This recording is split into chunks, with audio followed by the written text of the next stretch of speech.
heyrst í ykkur á Ísafjörð. Það heyrst í ykkur Kópasker. Það heyrst í ykkur. Það skiptir máli. En þetta er síðasta skiptið, svo förum við heim.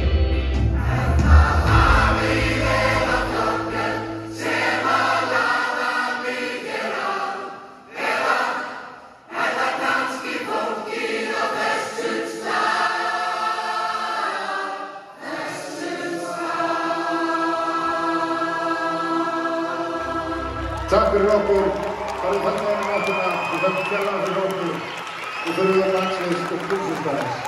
Takk. Það er ekki neyður, það er ekki að taka þetta svona stikki. Þetta er að fyrst og fremst til, takk fyrir að koma. Svo gerum við þetta, saman, alltaf, rétt. Takk fyrir og góða nótt.